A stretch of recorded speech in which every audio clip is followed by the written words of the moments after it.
Chefs for Human Rights is a human rights fundraising campaign that my husband Brian Ng and I founded in support of a program for torture victims here in Los Angeles.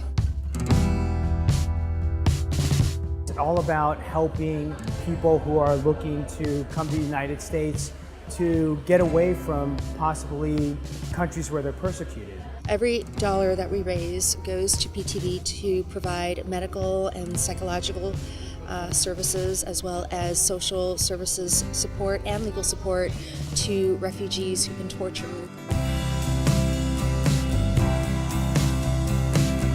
So I have 3 other chefs other than myself that are coming today.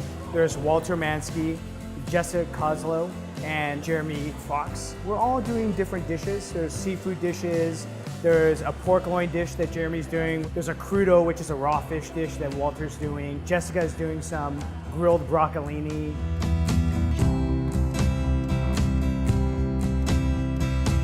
I find what unites people and what introduces people to different cultures is trying different foods from different places. How apt that it's raising money through sampling all these different chefs with different cuisines. And at the same time, you know that, you're benefiting people who really need your help.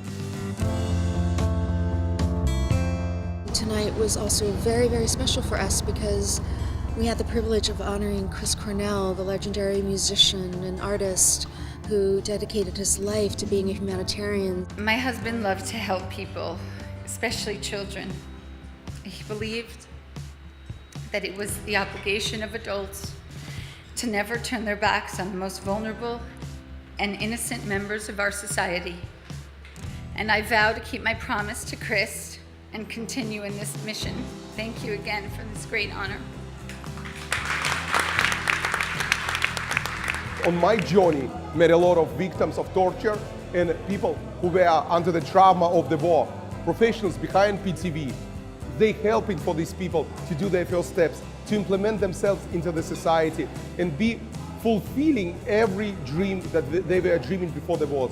Des cicatrices sur mon corps, dans ma tête, grâce à PTV, je suis partiellement légal en attendant la convocation pour la demande d'asile que j'aime, qui est mon âme sœur, et Inch'Allah, si Dieu le veut, je ferai tout pour pouvoir me marier avec elle, fonder une famille et rester dans ce pays, grâce à PTV. It is my hope that LA Chefs for Human Rights brings to the forefront how local this issue truly is, that this is not a remote and international issue. This is a local issue because people flee to our city, people flee to our country to find freedom and safety and security. And we, as a community, we have to care about them because that is the fabric of what makes us who we are. It's the fabric of being an American.